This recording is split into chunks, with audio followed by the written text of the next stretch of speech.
LaSalle fans and Animo supporters, the crown is back in Taft.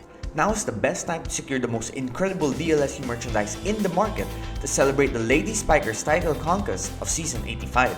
Green-Blooded Championship t-shirt is something you do not want to miss out on. It comes in 3 different colors with the name of each champion spiker on the back, names that will be remembered forever. What better way to celebrate this unforgettable season? So visit Green-Blooded on Shopee now and show off your Animo spirit.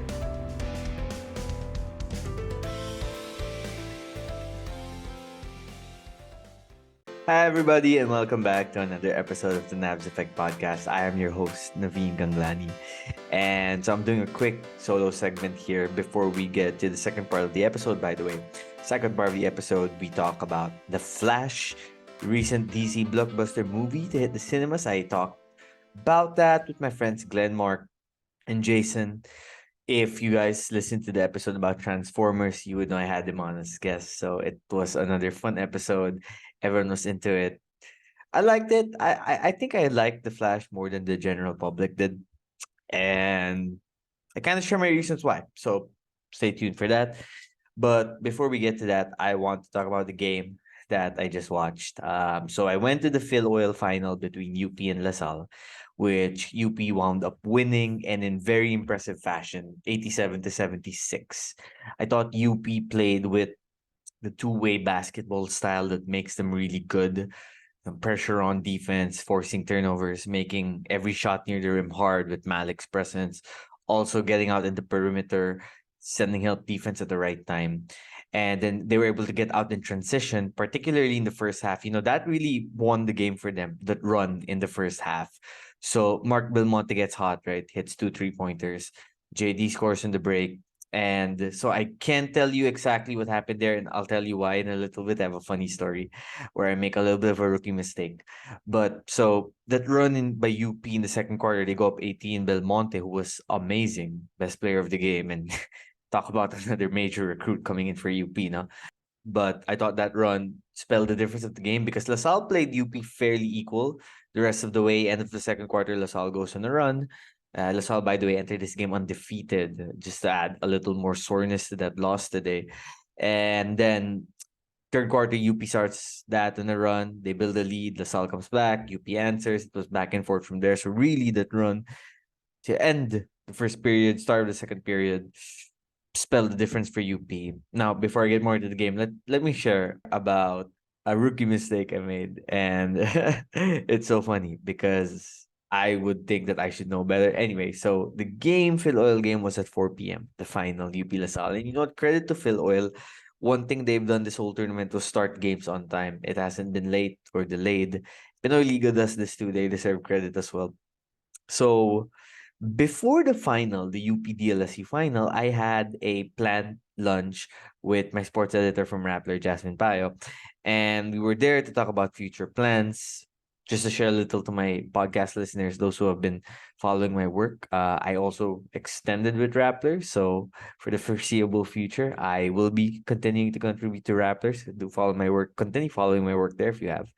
And then, so we were having lunch, but of course, after some work talk, it became like a friendly catch up.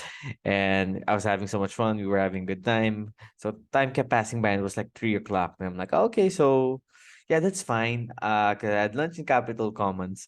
And then the FilOil game was at FilOil Arena in San Juan. So I'm thinking, okay, maybe 15 minutes I'm there. If there's little traffic, maybe 20-25 minutes, right? So then I was so chill pa. So I left the coffee shop where we met at like 3 p.m. Game is at 4, right? And then I'm like, oh, I need to withdraw. So I go to the ATM, I line up, and then I talk to someone who was kind enough to ask me some questions, who needs some help. So I'm taking my time. By the time I leave Estancia, it's like 3:35. So I check Waze. I'm like, okay, maybe Waze will say 15 minutes ETA. Nope, 35 minutes. And when I get there, so why the traffic, the build-up for this FilOil game, it felt like a UAP finals game. And entering this contest, it had gravitas to it, this UP LaSalle matchup, because they've been the two best teams in FilOil the preseason. You can make the case they've been best teams in preseason when talking about the complete Team A rosters. And UP just dominated that matchup. But anyway, back to the story. So I get there and I end up missing the whole first quarter. I'm watching it on my phone lang. It's lagging, buffering because my signal's bad. So I missed the first quarter, about half of the second quarter because I'm just waiting in line to park in Santolan Plaza, which is like the best place to park if you're going to watch FilOil games for the day. And it was like just such a rookie mistake. I guess I should have known better to leave earlier, but I was just having so much fun. But yeah, and it's just so funny that these things can still happen and surprise you even when you feel like you've done something for like so long now that you know all the tricks you need to know to get there in time. Because I like getting to the games before the game start. I like getting to talk to people, catching up, getting a feel for the game, how people are playing or rather feeling before they play, the coaches. And wasn't able to do that this time. And then I entered, semi-packed crowd, a lot of intensity. I thought it would have been even more packed if the game was on a Sunday, but the Wednesday part of it, of course, people can go straight after work too, so that's another advantage. Anyway, so just a funny story that I wanted to share. But back to the game now. So I highlighted some key points that really stuck out to me, or stuck out to me rather. Sorry. JD and Malik are just huge. They're game changers for UP. Just because JD, I know he had quite a few turnovers today. He had 8 turnovers, but he was in control of that offense every time he was in the court, getting the ball to the right players in the right spots. The pick and roll game he runs with Malik is very effective just because it draws so much help defense from the opponent. And he's worked on the midi floater pull up, which I think will be important for him if he wants to continue progressing as a basketball player. He even hit one plus the foul, and he was not shooting great overall, 4 of 11, but I thought he was making the right reads. And si Malik naman, I mean, the stats, 10 points, 5 of 10 shooting, 11 rebounds, 3 block shots. I think that he performed even better than the stats show, and those are pretty impressive stats just because he was defending, contesting LaSalle shots at the rim. He was making LaSalle's players think twice about attacking the paint and trying to score, and that's a huge reason why out of the 82 field goal attempts that LaSalle took, 35 of them were 3-point shots. And that's not exactly like a bad ratio, especially if you consider modern basketball now. But LaSalle's strength is to get the ball to Phillips in the paint, to get the guys in positions to score. Austria slashing from the baseline. Kimbao was off today overall. And you know what? 2 of 15 it happens. Nonoy 4 of 13. Nella 6 of 17. And it felt like both a mix of UP playing really good defense in the first half and then tiring LaSalle out. And by the time the second half arrived, I felt like LaSalle had tired legs, and that's why they missed their shots. But of course, also 2 of 15, you won't get a lot of those kind of performances from Kimbao, who has been awesome, who was another MVP candidate. The MVP of the FilOil tournament went to Alarcon. Well deserved as well. So back to the JD and Malik point, I think that two combo, once we get to the UAP season, that's going to be so crucial for UP because they're vets. They've done this for 3 seasons now. They know how to operate. And then with CJ flanking in the wings, and now you've got all this other depth of UPS, Briones, Belmonte, a few others, of course, the big men, Gagate, Pablo, Lopez, who was amazing today before he got injured in the poster dunk by Bright. I think he's going to be okay. What I heard was that the arm that got injured wasn't swollen afterwards, so that was a good sign. But of course, we'll see how that goes, how that progresses.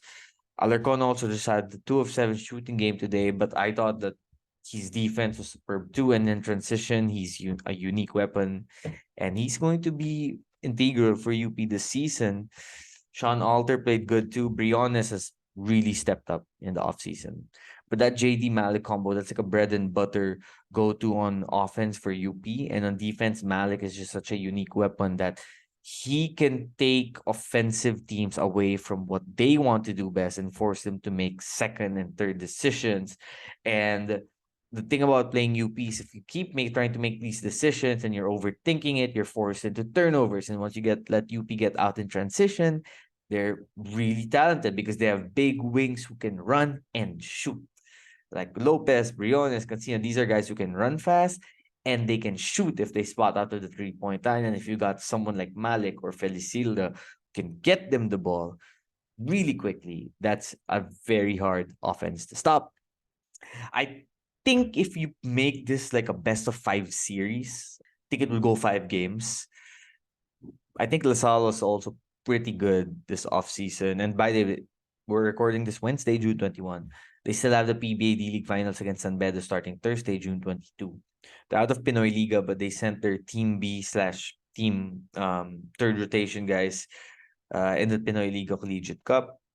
But they have been impressive. They went undefeated before today. They beat UP in the elimination round. They beat Ateneo as well. They beat NU in the semis to make it here. And I felt like today, UP just took LaSalle out of their comfort zones. It was playoff basketball for a LaSalle team that's really good under Coach Topex, but of course, they need these reps in high stakes situations. For example, Michael Phillips had only 7 shot attempts, played 22 minutes, and 3 out of 8 from the free throw line, 12 rebounds. I felt that UP did a good job making sure that Phillips didn't get easy looks at the rim. And then they were okay with letting Malik defend Phillips one-on-one. Nonoy was 4 of 13. He had to take some shots because the offense was stalling down. So a lot of these shots were like late clock situations where he had to take a pull-up. Nelly was 6 out of 17. He wasn't happy after the game. He had 19 points, but he still has control of this offense. 5 assists. The 4 turnovers might need to be cleaned up. 4 rebounds.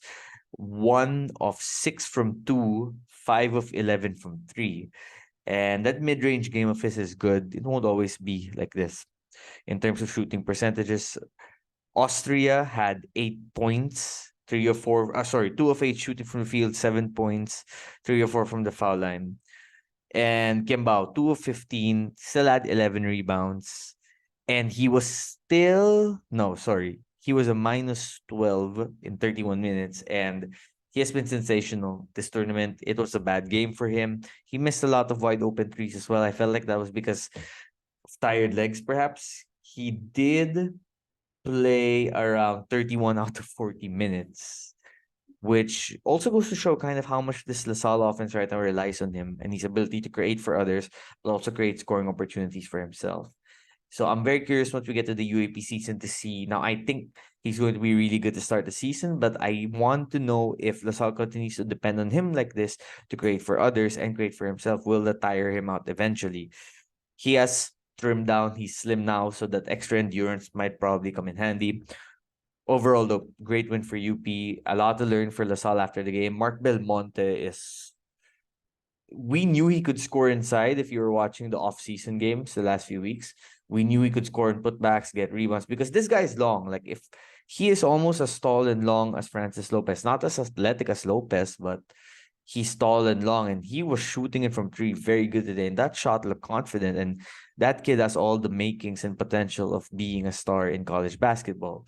Like I said, UP's defensive intensity, they know how to turn it up a notch and use that defense to create offensive possessions for them. And now with Lopez, who is just lethal in transition because he can jump higher than everyone else, which means he can leap for the rim a few steps before the help defense even gets there and contort his body mid-air. He's so good finishing with his left hand now, plus he gets fouled. If he is able to stay healthy for like a whole UAP run, he is going to be such a unique weapon and one that could possibly propel UP to another finals appearance.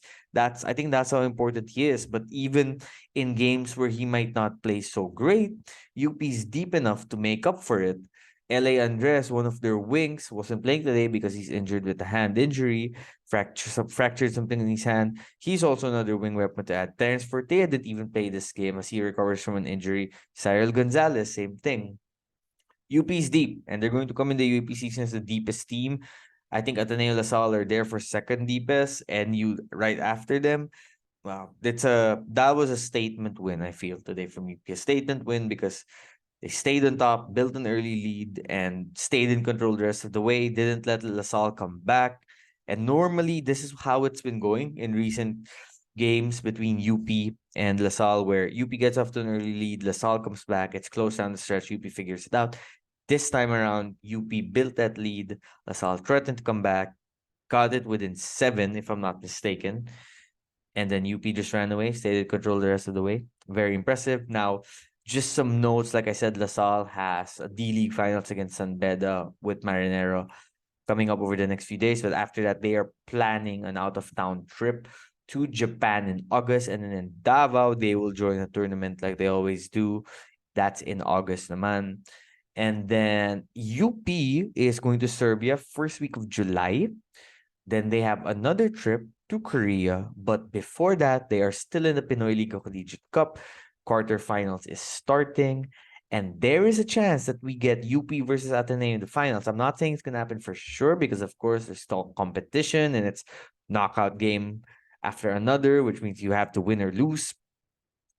But there's a chance, and I'm talking Team A Ateneo versus Team A UP. This could potentially happen. So keep track of that if you're a college basketball fan.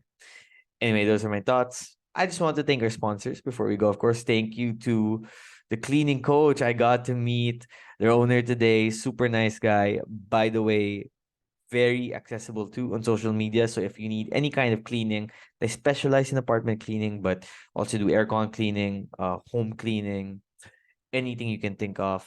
Reach out to them on social media. The cleaning coach. Now, the details in the description box. You can also get 5% off if you use the word TNE code or rather TNE. That's the Navs effect letters TNE. When you chat with them to confirm your order, you will get 5% off. Thank you, of course, to Get Blue, the best Ateneo merchandise. Thank you to Green Blooded, best DLSU merchandise. They were at the FilOil Arena selling their apparel for the LaSalle games. And of course, shout out to DexWin. If you need to bet on sports, this is the best place to invest in that. Check out the description box for all the info about the sponsors. Now, let's get to the second part of this episode. It's been real. See y'all.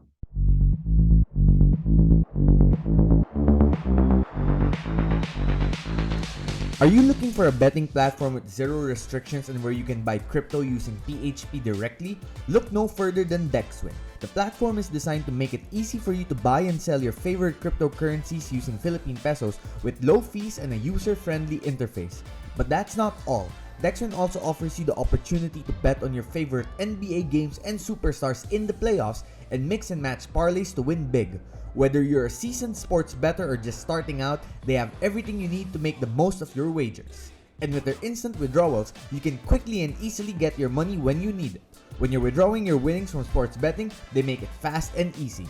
So what are you waiting for? Join DexWin today and start taking advantage of all the benefits they have to offer. Hi, everybody, and welcome back to another episode of the Navs Effect Podcast. I am joined once again by my friends Glenmarc, Flash Antonio, and of course, Jason in Asensio. They were here when we discussed Transformers Rise of the Beast about a week ago. A lot of movies lately, boys, and this week we were able to catch a film that I think we were all looking forward to for quite some time now. Given all the delays, given all the off-the-screen drama, given all the everything that's going on with DC, it was nice to finally get the Flash on the big screen to check it out. And the movie overall was, I wouldn't go as far as to call it like a blockbuster epic, but I still think overall, given everything that maybe they went through, given the realistic challenges that the film had to endure, overall, it was good. I wouldn't go as far as to say it was awesome, it was great, but it was good. I enjoyed it. It had me paying attention to the movie every second. And overall, I enjoyed it. I know that there's been a lot of talk recently or since it came out about, the CGI or maybe the story, the script writing, which you kind of have to expect given all the edits and changes they made to the film. But overall, I still liked it. What are your thoughts about it? Jace, ikaw muna. Okay, so I was anticipating this, of course, because Glenn and I were hardcore comic fans. Glenn more so as a Flash guy because he cosplays as the Flash, but I've been more of a DC Comics guy ever since. Anyway, even though I also watch the Marvel movies and I read Marvel comics. So when I heard that they were gonna make a Flash movie, first I wanted, of course, Grant Gustin because he's done such a good job on the Flash TV show. Then I heard that Ezra Miller, who was already in the Justice League movies, was going to be the Flash. I was like, okay, I'll give him a shot. Despite all the controversies, I was still willing to give him a shot.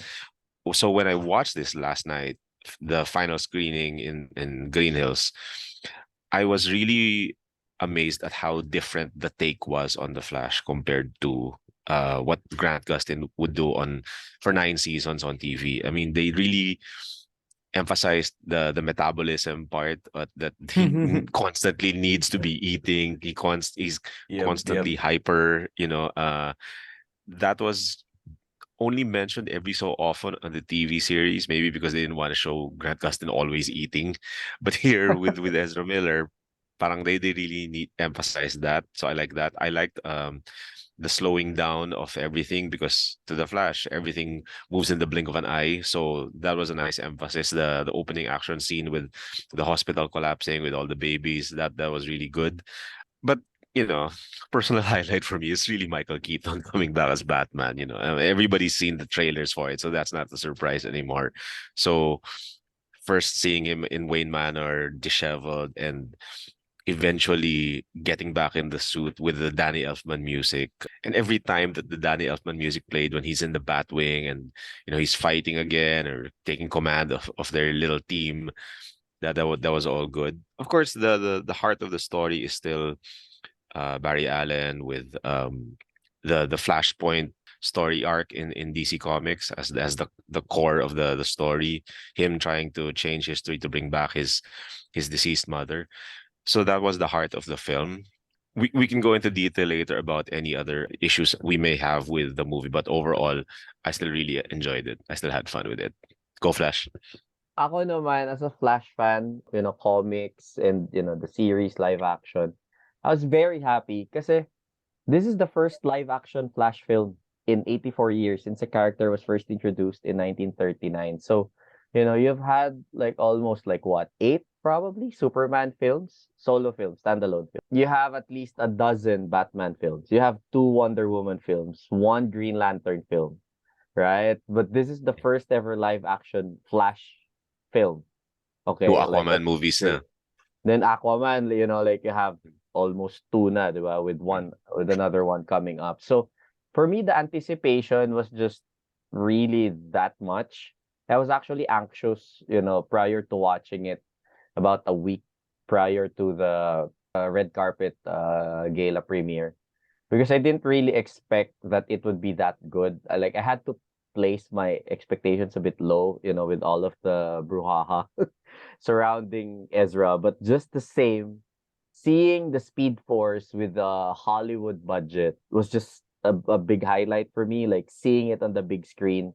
We've seen a lot of movies with speed effects, like slowing it down. You have X-Men, with Pietro Maximoff, like with like the MTV and what have you. But this one is just different for me because it like I've been a big fan of the character. And so a lot of things were happening in the movie that was just delightful. I have a friend, a common friend with me and Jason. His name is Zach Yonson. He actually posted on Facebook that the movie is actually great because of Ezra Miller, not in spite of Ezra Miller. And so like he was able to actually, so shout out Zach. So he actually owned the role, when he was first cast as Barry Allen for the 2017 Justice League movie, people were a bit torn on how he would portray Flash. Plus, of course, Grant Gustin already came in as early as 2014. So for me, I was just very happy with it.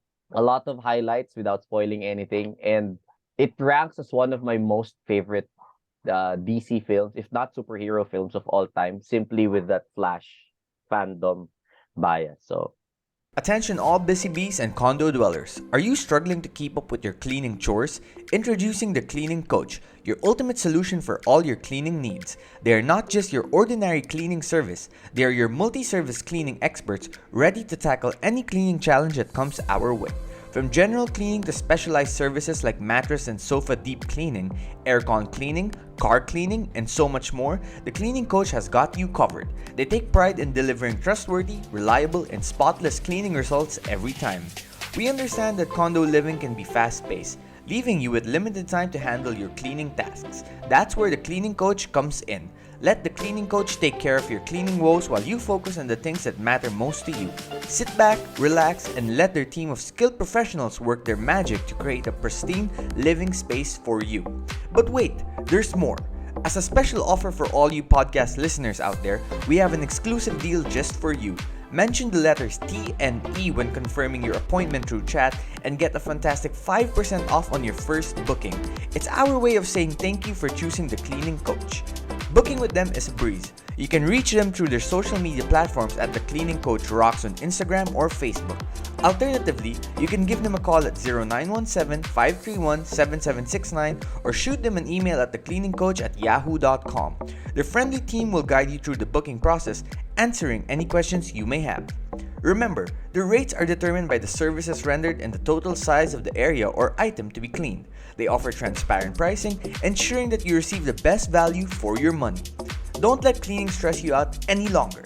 Let the cleaning coach be your go-to cleaning partner. Sit back, relax, and enjoy the pristine environment we create just for you. Book with them today and experience the ultimate cleaning transformation. Yeah, definitely. I can understand where you're coming from. And by the way, good job cosplaying as the Flash at the premiere Yeah. the other day, Glenmarc. And also, I want to shout out SM Cinemas for the invite. Of course, Warner Brothers as well. Thank you very much. Always a pleasure. Now, okay, we might be entering spoiler territory here. So those Mhm. who don't want any context clues about the movie whatsoever, this might be a good time to forward or maybe check this podcast out after you've already watched it. So we have had many movies, many TV shows over the course of, whether that's comic book fandom or even just generic shows or TV series is about time where the concept of time travel is explained very differently, right? Mhm. Mhm. Interstellar comes to mind, although that is a deep can that will require a long time to get into. Of course, the Flash on the CW also explained time travel a certain way. And I can even recall this TV series on Netflix I watched called Timeless. But now Yes. we get to a part where, of course, Barry Allen changes time, which I think by watching it from the trailers, you already kind of figured he was going to do. Maybe in reference to the Flashpoint DC animated film from a few years ago, which I thought was awesome, by the way. But now we get I wouldn't really say different, but quite a good explanation of how time changes using spaghetti noodles. And the irony of that was just so funny. And to be explained by Michael Keaton's Batman was also quite interesting about it. And I love the explanation of how time changes when the Flash goes back in time from Keaton in this movie, because it was so simple, but Yeah. also so correct. And in real life, we still don't know if time travel exists, right? We might not know Yes. for God knows how long, right? Maybe in the future, a future version of us can come back during one of our podcast recordings and tell us what it really is. But the concept of time, I never really quite thought about it. And again, we're entering spoiler territory here. So a fair warning to everyone listening. The spaghetti noodles, right? People think when you change time, time only changes from the point of where you go back and Yeah. moving forward. But Yeah. then you actually change everything. Instead of it being linear and then suddenly going right or left, the Yeah. whole thing becomes like an X, like Yes. a zigzag, and everything changes. And I loved it. And it explains so much.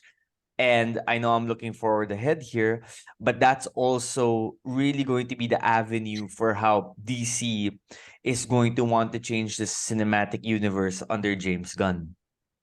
Yeah, looks that way. I also appreciate that they weren't shy about referencing Back to the Future because which is Yes. basically the most famous, basically the past since 1985. It's been the most famous proponent of time travel in pop culture, using the Eric Stoltz actor as when was the initial Marty McFly before Michael J. Fox. That's been referenced on another very popular TV series from the early 2000s, which is Fringe, when they went into an alternate universe.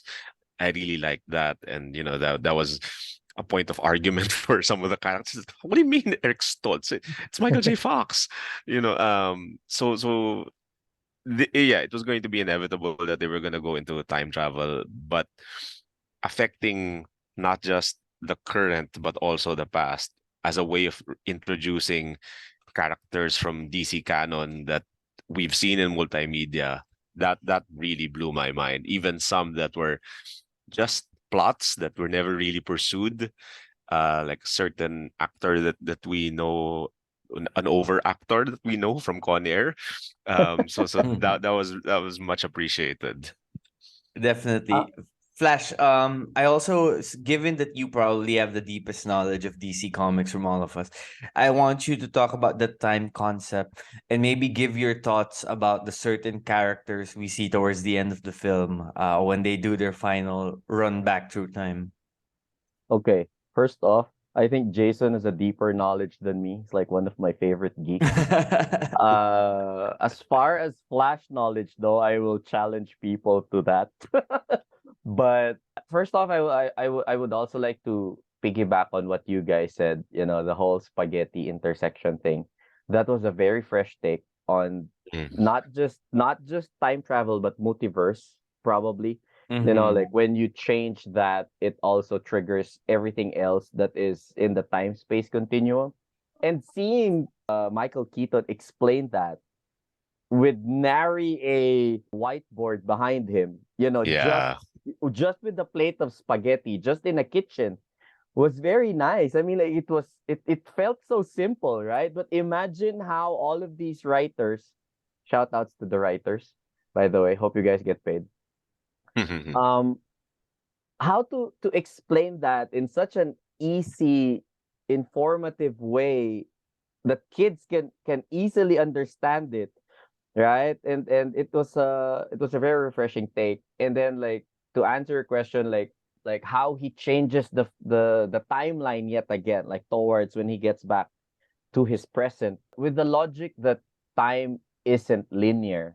There is a constant intersection in Barry Allen's life, which is the twin tragedies of his parents. Yeah. So Mm. it technically goes hand in hand. You can't change one without affecting the other. And so if you attempt to affect the twin tragedy, it still manages to unravel the timeline, right? So it has, Yes. unfortunately for Barry, similar to Batman, it has to be both. You can't save Mm. Thomas without saving Martha Wayne. Yeah. So like it has to be the same constant. And so for him to actually tweak something that doesn't affect the other parent still affects the entire like multiverse and the whole Yeah. timeline. And with the whole James Gunn entering the DC universe thing, I would say this is like their easiest way Mm-mm. to Mhm. literally reboot, because now you can actually bring in, speaking ahead, of a younger Superman. Like Mm. not an aged Superman, because now it changes when he was born, right? Mm. Like he can be like younger compared to Barry Allen in this in this particular timeline. You can start bringing in more teams and when they come in, right? Like other than the Suicide Squad. The And trailer for so Blue Beetle already aired and before this movie, so yeah, yeah, that's the the trailer first for James Blue Gunn movie Beetle. though. Yeah. Yeah, so technically that's under the gun era, right? The Right. Right. gun verse. Sarafian era. Yeah.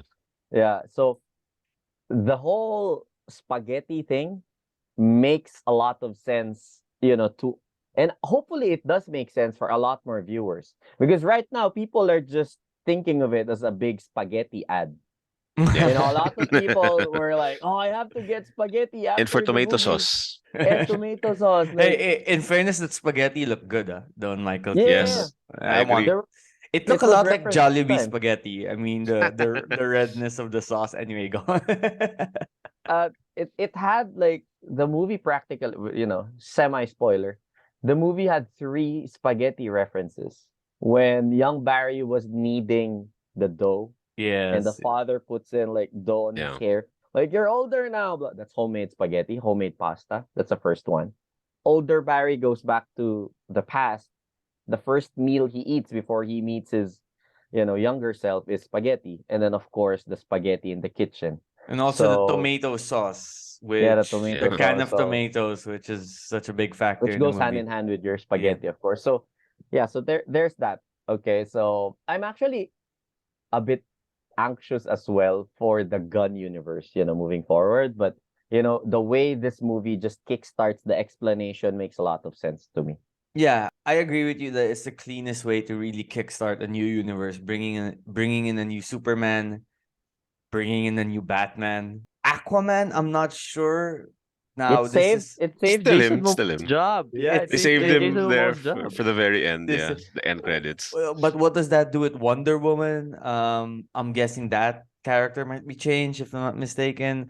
I hope not, because Um, she was still there at the start. So Yeah. she yeah. was there before the intersection, and as we all know, we're not going to get into too much spoilers about what happens in the plot, but we know that there's still something that ends up being changed, and now Mm. I don't know if that factored into that cameo that we saw. Okay, let's talk about it. So we're going to get into some spoilers again here, talking about the end of the movie. We're not going to go into like the final act, the final battle, what happens there, because let's let the viewers watch that. And really, that I'm more interested about the repercussions of what happens now moving forward. Okay, so Mm. Attention sports enthusiasts and loyal Ateneo fans. The peak of excitement may have settled after the UAAP season, but your support for Team Ateneo should never waver. Show your unwavering spirit by proudly donning your favorite Get Blued merchandise. We have amazing news for you. You can now find the most extensive selection of authentic Ateneo gear at both Shopee Mall and Laz Mall. Gear up and embrace the blue and white pride with Get Blued's top-notch apparel. And remember, always buy original.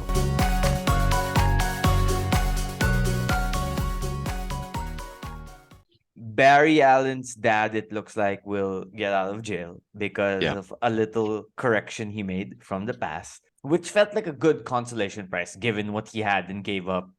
By Yeah. the way, sorry, I know I keep like having interjections here, but I actually teared up in that one scene. I think you guys know what I'm talking about. Yeah. I did.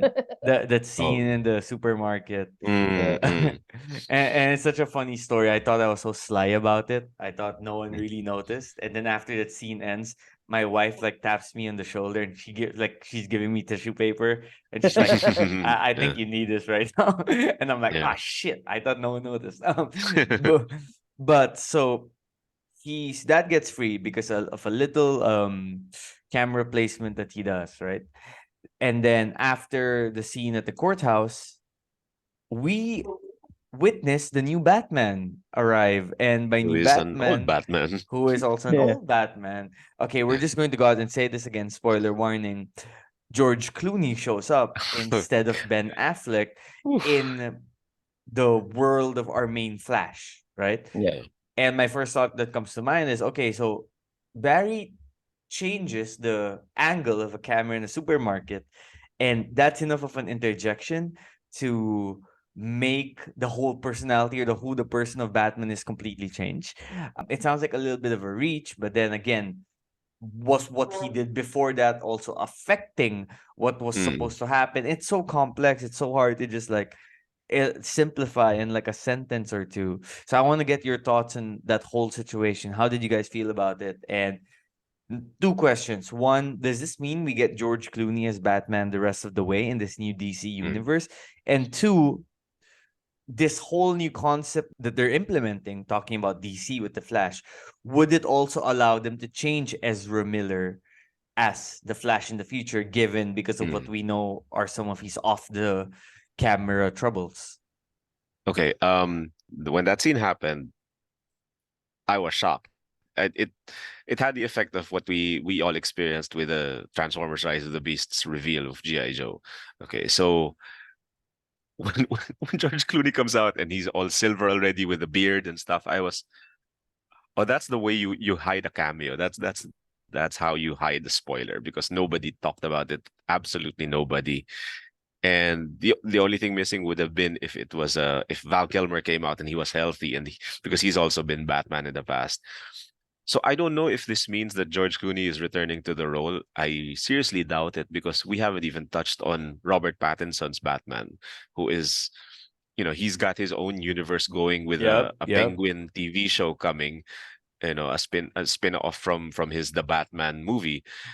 I really don't think that's where they're going. I think they're staying true to the current what's proven successful, which is Robert Pattinson recently. As far as recasting Ezra Miller because of his legal troubles, and that's a valid question because what he's been going through is nothing light. It's pretty serious, the charges against him. You want to separate the actor from the role because his performance is really good, really, really, really good. That supermarket scene got us all. It got us all because it's so emotional. Perhaps the only thing missing for me would have been if they also when in the final montage with all the past actors and performances. One thing missing for me was Lady if Linda Carter showed up as Wonder Woman. But everything else with George Reeves to Christopher Reeve and Helen Slater to Adam West and Burt Ward to all of them and yeah, Nick Cage. um, that felt like a reward for being a DC admirer since I was a kid. Since even before I was born, George Reeves was the Superman in a TV series, The Adventures of Superman. So seeing that as a way to integrate them all together in a multiverse, that was I felt validated. So I'll leave it at that first. Yeah, go for it, Flash. For me, one is so during the special fan screening, so this was like they got so the Warner Brothers invited representatives from different local fan communities dedicated to DC. And so we were there. So let's talk about the 99.5% version first. So in the original screening, you only see the sock when the guy gets out of the vehicle. And then it cuts to Ezra Miller's face and he goes, "Who the blank is that?" And then it cuts to directed by Andy Okay. Muschietti. Okay, so we have to talk about that first because a lot of people Okay. didn't know that there was that version. Okay, so Okay. we call it the 99.5 version, which people probably wouldn't see anymore because it's now overwritten. How meta, right? It's now overwritten by this new movie timeline.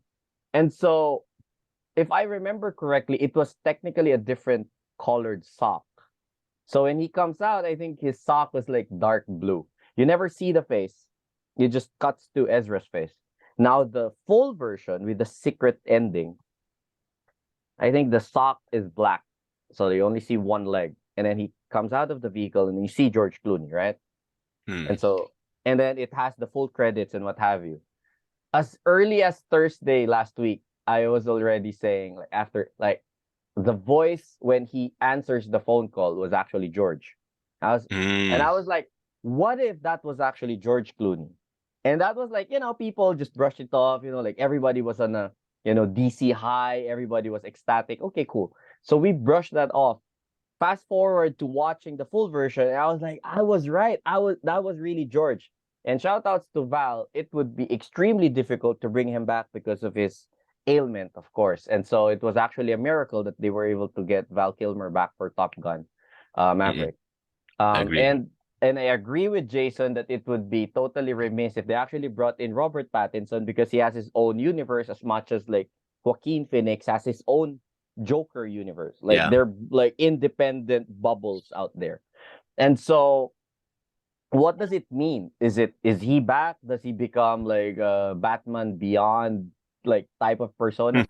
I think with the logic that Barry may or may not go back and change the timeline again, it leaves the option open. I don't think they probably would tap George. Like, this is a personal opinion. I don't think they'd probably bring back George Clooney as Batman at this point, but it's just a nice nod that he's in that timeline Yeah. because, like Barry might just heed Ben Affleck's advice, Ben Affleck Batman, Bruce, Mm. and, undo the spaghetti yet again. So, and not change where the green tomato cans are placed in the supermarket. Final thought on that scene wherein will they keep Ezra? First thing, he has to be held accountable. I agree with that. In Yeah. fact, in some of my Facebook postings, I haven't mentioned Ezra Miller. at all.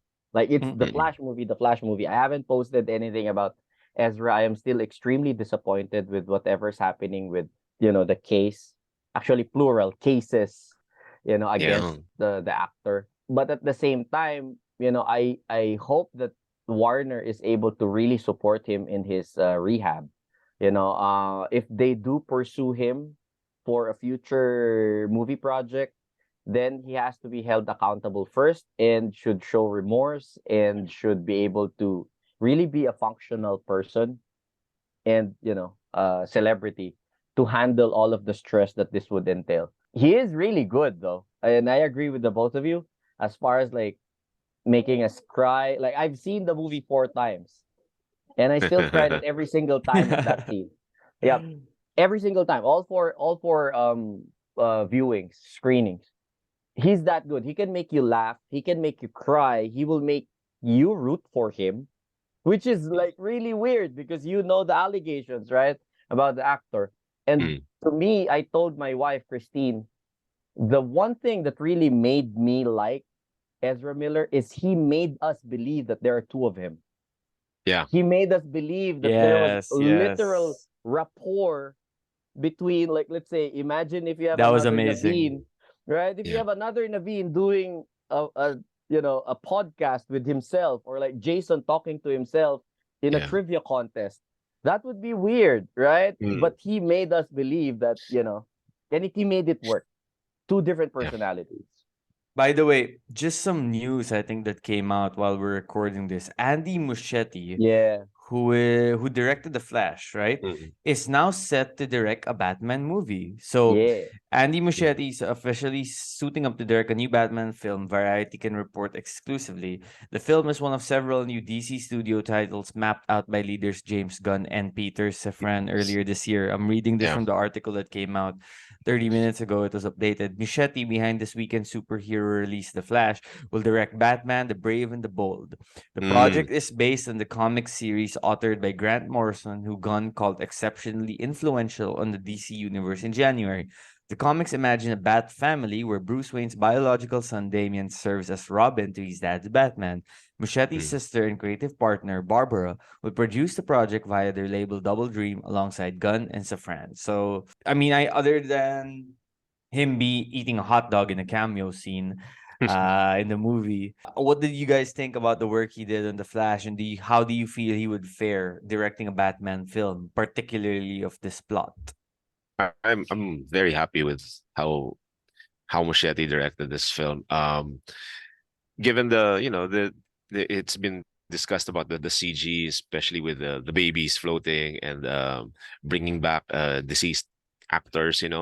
I think those are all negligible overall because the overall action of the film, the way it moved forward, bringing everything together. I think I was very happy with the way he handled the Flash here. So I say, yeah, give him the Batman, give him a shot at doing Brave and the Bold, which is also another legacy title of DC's from way back. It's already been done as far as comics. It's been done as a Batman TV series with Diedrich Bader voicing Batman. I think it was in the early 2000s. So another take on the Batman. Yeah, it can get frustrating sometimes if people are looking for continuity because you have Pattinson on one end, then suddenly you're gonna have another Batman here. But bring them all on already. Yeah, I'll take them. Right. How about Uh, you, Flash? First off, kudos to the Muschietti siblings. They did like an extremely good job, great job, fantastic job with the Flash, with Barbara producing and Andy directing. Previous projects, obviously, we have to mention It, chapter 1 and Yeah, 2. So, yeah, it's not like they're not used to having a big budget movie. It's not like they're not used to a big budget Warner Brothers release. yeah. And WB. for the longest time, Warner Brothers have been really taking good care of its directors, except for Christopher Nolan, who, Yes, except for Christopher Nolan because of the I'm sorry little for Tenet that. misstep. Yeah. Yeah, but they've been really taking good care of their directors. And so they've been giving the right projects to the right directors. In fact, even with Aquaman, like they've been getting directors known for horror, James these Wan. projects that with James Wan, these projects that involve humor and heart, because technically they have the similar beat to it. Like you have to have the right timing for a jump scare compared to the right timing for a joke, right? For humor and heart. And so that, I think that's the perfect way to really provide projects to some of your leads. I would like to mention something about the CGI. And I've been telling people about this just to deviate a little. What we're seeing is the perspective of the Flash. Ever since watching the first screening of the Flash, I was already under the impression that the CGI was intentional. And what we're seeing is actually like what he sees inside the Speed Force. So when he taps the Speed Force, it distorts reality. Like you see him elongating, you see him like stretching, reality sort of bends.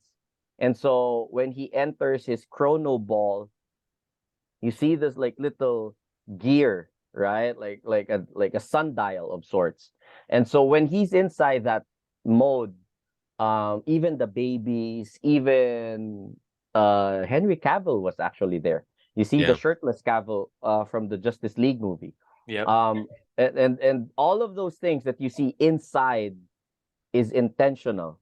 And so sorry for those who might, and like we have a group chat here with Naveen and Jason is there, where people were sort of complaining that the CGI was bad. It's not bad, it's intentional.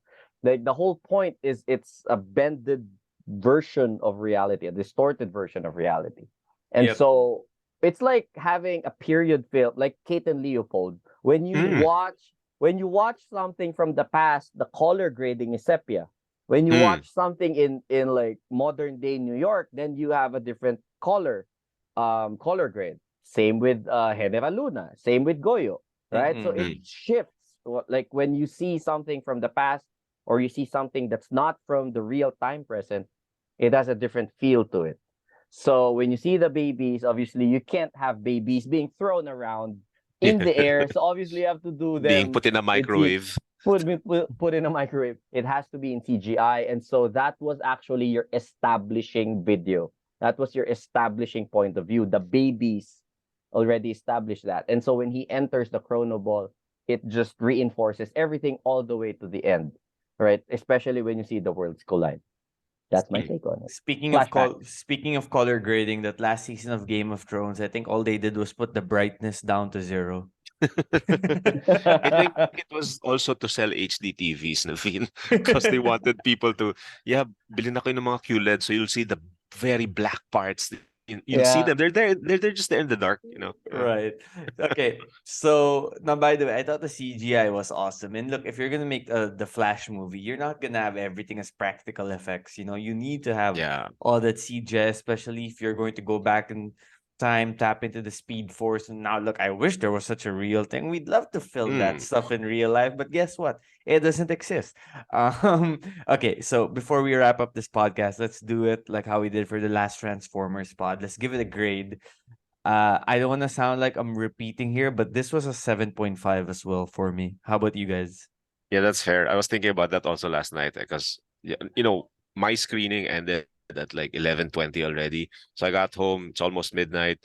But I was thinking, where do I grade this? Where do I grade this? And I think I had as much fun with this as I did with Transformers.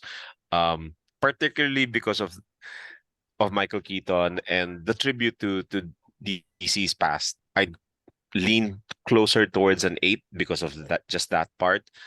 Again, it's not a perfect film. It really isn't. There are parts there where you're always thinking, how does this affect continuity? Paano na to?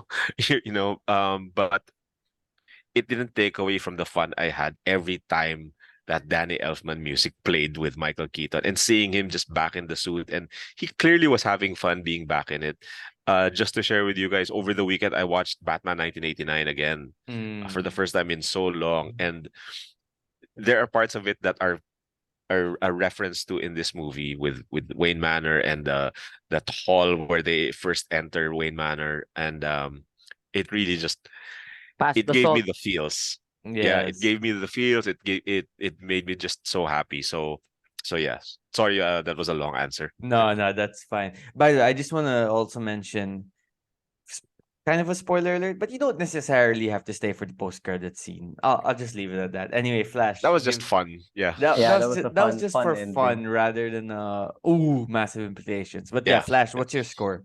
Because I you would watched have it to 4 times. Yeah, I would have to give it probably a 9, simply because I'm a Flash fan. So Mm. I'll let my bias out. Obviously, there are like other movies that get my 10 and 11 out of a 10 grading scale. You have Lord of the Rings, you have Training Day. So I'll keep my favorite movies to that standard. It's way better for me. This is actually better than the theatrical version of the Justice League movie. Oh And yeah. that was already Oh an yeah. ensemble movie, right? That Mm. was already an ensemble movie. I would like place this a bit higher, if not higher than most of the multiverse movies from the other neighborhood, right? So and they have a bunch out there, Yeah. with the MCU. The way it was explained to me, the way it sort of debunks and yet references Back to the Future was both respectful, and then it carves its own, like, guys, you have to watch The Flash because it has a different explanation for the multiverse and time travel. And so that, those concepts alone, the Mm. VFX, the love letter to the fans, that's the reason why I would give it a 9. Oh, Def just small interjection, guys. Props to Sasha Calye as Supergirl, as Kara. Yeah. We mm-hmm. haven't mentioned her. I thought she gave a good and different take from Helen Slater or Melissa Yeah. Benoist or Laura Vandervoot, who are all played Supergirl in the past. Yeah. I liked it. There was an intensity to her. There was a brooding element to her, but I think she still did a really good job as Supergirl. Yeah, I wish she comes back as Supergirl. I thought she was really awesome, and I thought that character has a lot of potential to explore with as Hmm. well. Yeah. Anyway, Flash, Jason, thank you so much for your time, boys. Till the next movie, I think the next major one will be Oppenheimer, if I'm not mistaken. Uh, Ooh. which looks like a 3-hour masterpiece in the making. Christopher Nolan, of course. Pang I Indian. You IMAX still yun. have Pang Indian IMAX yun, Barbie. boys. Oh, Yeah. we do have Indiana Jones and Barbie, Yeah. but look, Cillian Murphy and Christopher Nolan and Yeah. Mhm.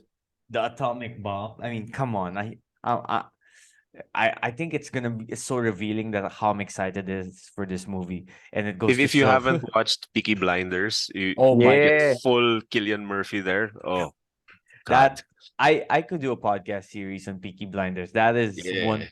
I don't know if it ranks number 1, but it's in the top 3 of my favorite shows ever. Nice. Peaky. mm, Now I'm not including sitcoms. Sitcoms to me is like a different conversation. But like Um, Peaky, Mad Men, and then I'd have to think of the third one. Sopranos. I haven't Sopranos or I haven't Breaking Bad. I haven't Dude, finished both yet, okay, boys. actually. The pandemic, one of the good things that came out of the pandemic is it allowed me to watch every episode of The Sopranos, which is streaming on HBO Go. I watched every episode of The Sopranos. I watched every episode of The Wire. So I finally got why Sopranos is so significant. But yeah, Yeah. by order of the Peaky fucking Blinders. Yeah. That's That awesome, man. Yeah. exactly. All right. So thank you so much, guys, and I'll see you all next time. Thank you.